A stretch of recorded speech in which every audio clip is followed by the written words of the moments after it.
Welcome to part 1 of the Modeling for Games Maya series. This video is going to be a bit longer than the other ones because I'm still having to discuss a lot of the fundamentals, but in this video I'm going to take you guys from zero to hero with your very first model. Now if you've never worked with Maya before, please go into the description and find my introductory to Maya video. It should be right at the top of the description, because even if you've never modeled before, you're fine for this series, but that video is going to kickstart you on a lot of the navigation stuff that I'm going to be talking about and teach you guys some hotkeys that I'm going to be using in this video. Anyways, let's get modeling. The most important part of modeling, and I cannot stress this enough, is knowing what you're going to model. You can't build a house without a plan. You can't make a recipe without ingredients. You have to find all these ingredients, these blueprints you're gonna put together in order to make your final product. Because we don't just want to model for no reason here. I want you guys to have something to show at the end of all this. Right here, I just figured let's go ahead and tackle a simple dungeon project. Pinterest is usually where I go for inspiration, but I know some people also just like going to Google Images. The point is to just get your references together, analyze them, and figure out how you're going to tackle things. So right here, I just have some different like dungeons. They're all kind of similar, but there's different things I like about them. I like how cozy this one feels. I love those chairs. I love the bookshelves. But then I almost kind of like the height of this one. And so I'm just like going through and I'm analyzing and I'm figuring out, okay, maybe I want like one of these arches. Maybe I like this column, things like that. And figuring out what I want for my scene. A tip I have is to just write it down somewhere and separate it between your architecture pieces and your props. The architecture pieces are going to be your actual building pieces like walls, floors, ceilings, etc. While props are going to be everything else that's helping populate that scene. Think of it like an empty house. That's just the architecture pieces, but then after you've moved all your stuff in, you've put all the props everywhere. So right here, I literally just wrote down architectural pieces. I want a wall with a door, a wall with a window, a floor, a ceiling, a corner piece, and a column. And then for props, I'm just gonna go ahead and tackle a chair, a candle, a singular book and multiple books, a bookshelf, table, utensils, scroll, and then quill and ink, and then we'll see from there on other things I might want to add down the line. You guys don't need to worry about this too much for this specific series because I'm going to be walking you through how to make all of these things, but it's so important to have this asset list together so you know the minimum amount of things you're going to need to make, and that also helps you figure out how long it's going to take you to complete. Anyways, we're gonna stay in the fun territory today and work on props. Go ahead and boot up your Maya and let's go ahead and make a new project. Now, as we do with all new projects, we're just going to go ahead and save this right off the bat so we don't lose anything. I'll just save it to my desktop and I'll just go ahead and name it YouTube_Maya_project. And I'll save it as a Maya ASCII. I prefer ASCII because it tends to corrupt less from what I hear. Now that we have all of our assets together, we're gonna go ahead and now set up Maya specifically for games. Now, for those of you who don't know, the default Maya grid is tiny.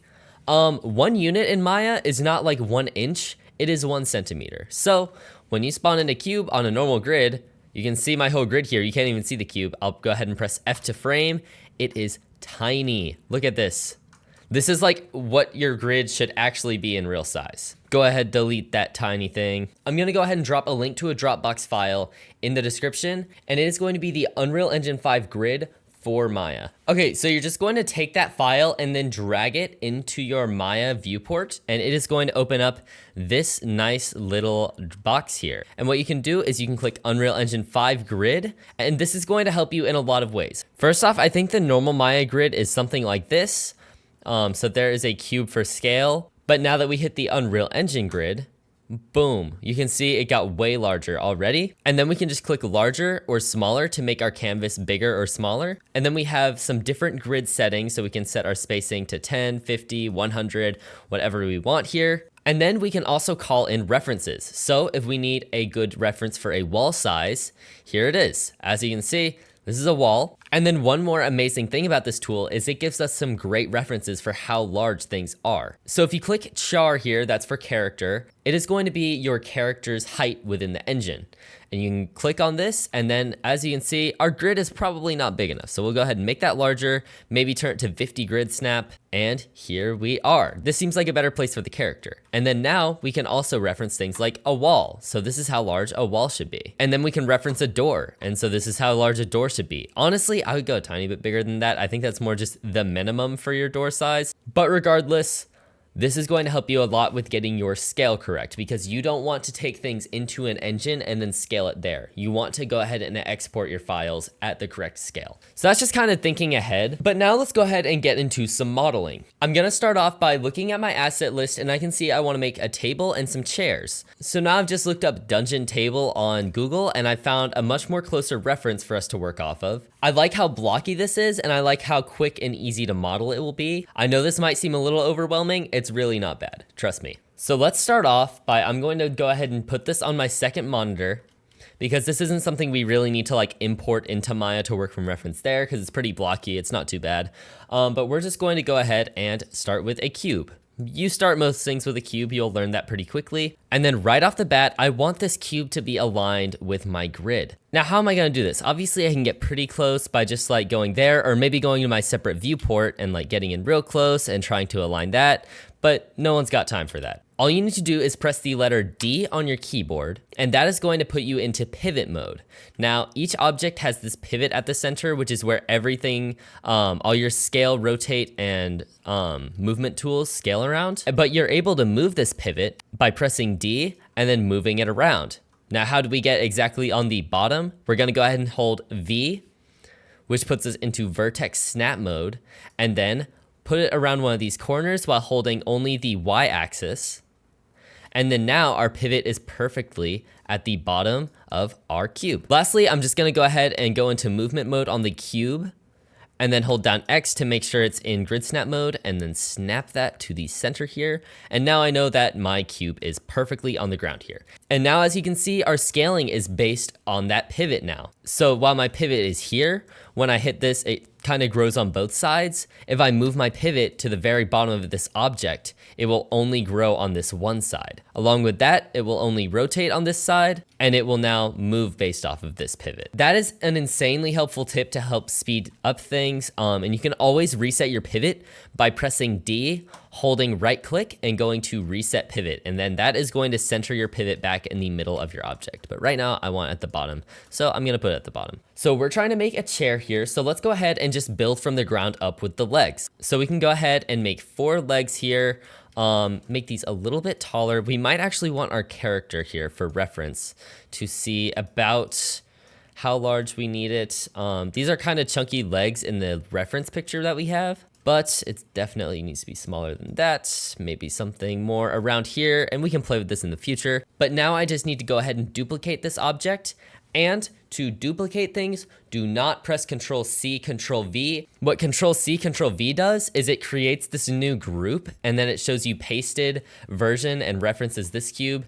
That gets messy really quickly. So just hit Control D, and then now it's just going to say pcube2, and we have another cube. Just like that. We probably should be naming our files though, so we'll just go ahead and do chair leg 1, and now we'll duplicate. And as you can see, when we duplicate, it goes to chair leg 2. It's smart. If I'm being completely honest, it's not a huge deal that you name each layer unless if you're dealing with a humongous project, but it's just good practice. So I went ahead and I duplicated that cube over here, and I just grid snapped it once again, and we'll see how that plays out. But then I'm just gonna select both by clicking one and then shift clicking the next one, hit D, and then I will just grab this arrow and move both of them to the next spot on the grid by holding X. So now that I have 2 legs, we obviously need 4. So I can just go ahead and click both of these, then hit Control D once again, hold down X for my grid snap, and then move them back. Just like that. I have 4 nice legs. They don't look great right now. It's gonna look a lot better. Trust me. Next up, I'm just gonna do the support beams between each leg. That's gonna help give us a better sense of how our chair is looking in terms of scale. So I'm just gonna go ahead and spawn in a new cube and name it chair underscore support underscore 1. That way when I duplicate it, it'll keep it named. And I'm going to kind of stretch it here a little bit and then make it larger and grow this kind of. And as you can see, it's kind of like, how do I get that perfectly snapped? Is it a big deal? It kind of is, and you'll see why in the future. But how do I get this perfectly snapped? Well, we can right click, go into face mode. Now we can access all of the faces of this rectangle and just go ahead, click on this edge face, press W to move it, and then V to go into vertex mode, and then snap it to this vertice on this other cube. And now it is perfectly flush. And we'll do the same on the other side. Click on this face, make sure you've pressed W to be in move mode, and then hold V for vertex snap.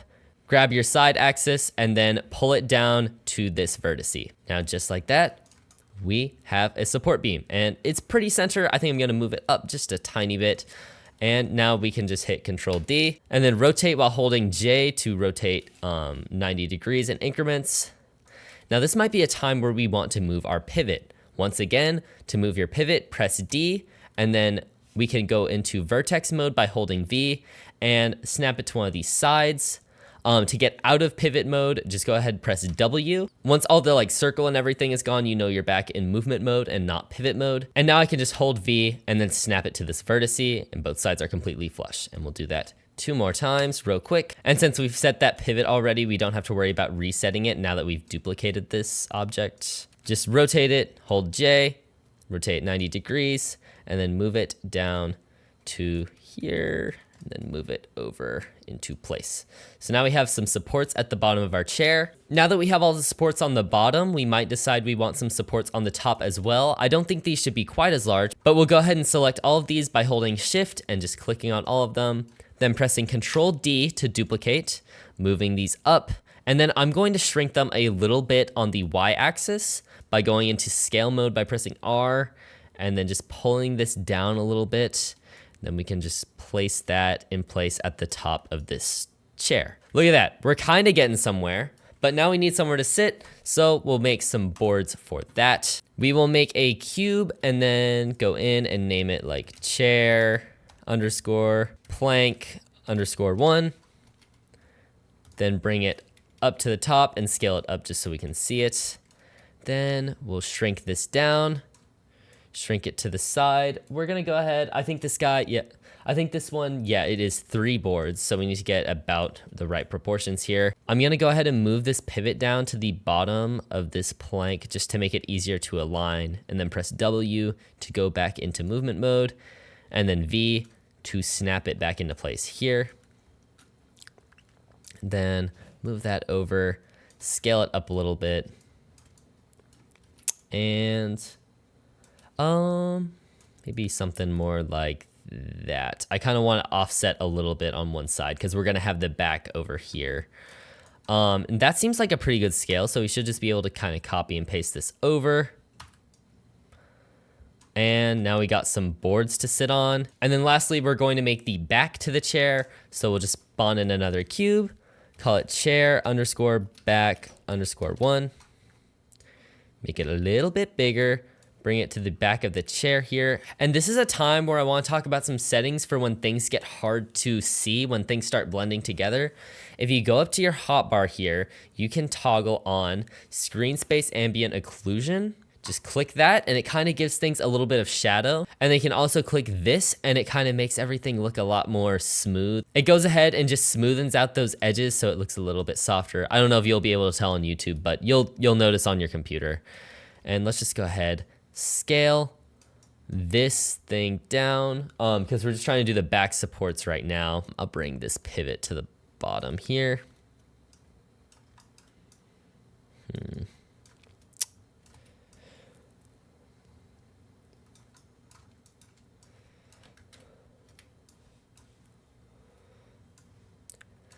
Grow that up a bit. I kind of like that size. These chair proportions may be a wee bit off, but that's okay. We can always fix that really easily. Just Control D to duplicate that over. And then now we need some supports for the middle. So we can always just Control D this, hit E for rotate, J to rotate on a grid. Move this up, shrink it. This is just kind of reinforcing the concepts we've already talked about. If you are struggling, try and back up and rewatch parts of the video. And now we kind of have this back support here, and we can duplicate that and bring it up to the top here. This is definitely not tall enough. So we can make it a bit taller like that by just grabbing everything, scaling it, moving it around to how we like it. And that's kind of a chair. Now notice you have now made a chair that looks decently good without doing any fancy tricks. This is purely just by scaling cubes. Obviously though, it doesn't look that great. This is something, but if you're actually trying to make some high fidelity models, you're gonna have to do a lot more than scaling some cubes around randomly. So now we're going to go ahead and start to get into refinement. It's always good to start off with normal blockouts, but then you've got to refine them later on. Now, analyzing my blocked out model, I can see some problems, like this side is way closer than this side. So we can go ahead and kind of make each one of these a bit larger, move it over, and just adjust. So take the time after your block out to adjust and make sure things are even. And then once we like how everything is scale wise, we can start refining with our very first refinement tool called beveling. This is going to be your best friend. If you do not bevel your edges, you are doing something wrong. Now, what is beveling an edge? Let's go ahead and just take a nice handy dandy cube and look at that for a moment. If we go ahead and hit Control B on our keyboard, it is going to bevel this cube. What that does is it makes some more divisions on the edges to make your edges a lot smoother. This is like the bare minimum bevel you can do, and it is going to pull up this menu. Once again, it's Control B to bevel. And what you can do is you can kind of mess with the amount that it bevels.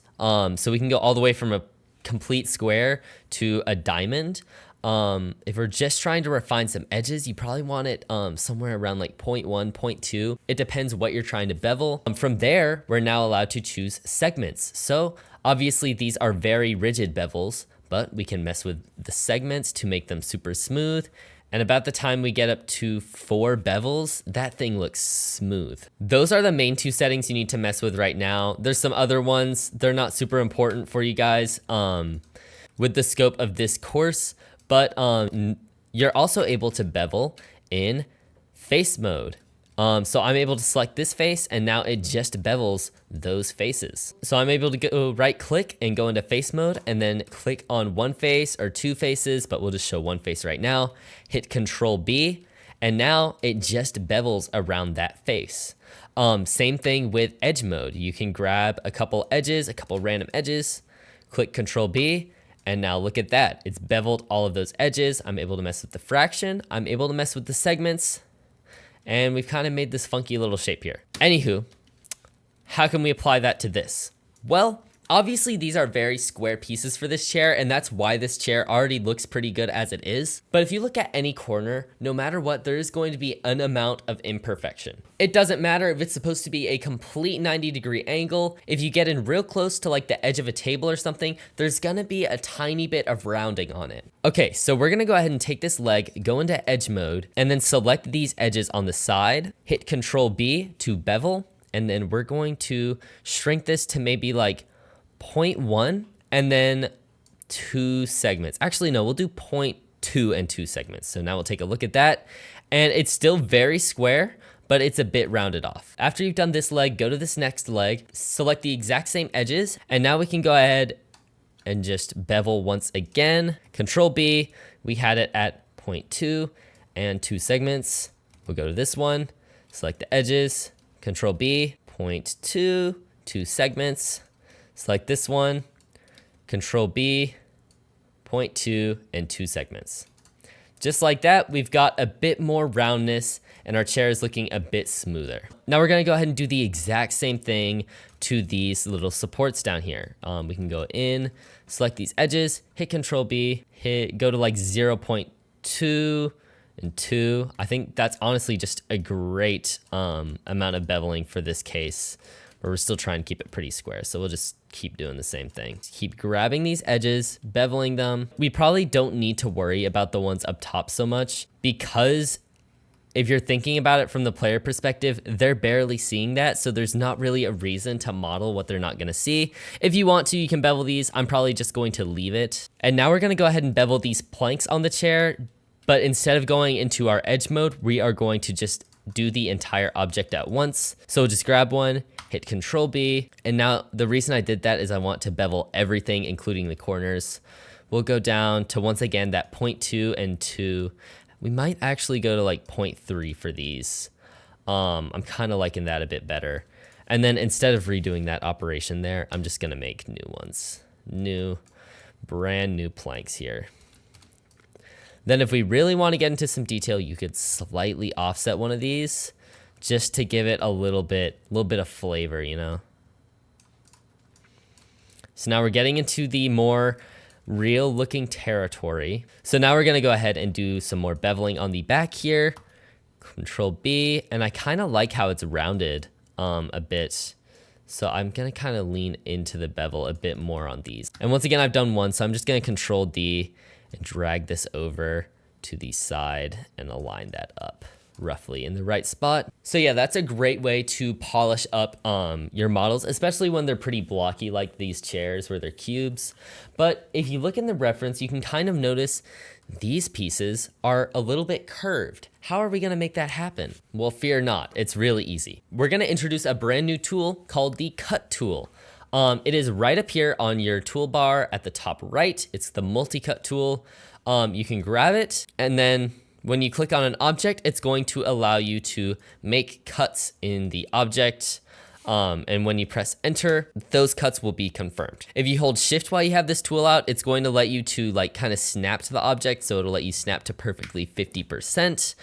And you can also just kind of slice like that, and it'll make a slice completely through the object. But here is the most important use, in my opinion, for the cut tool. It is edge loops.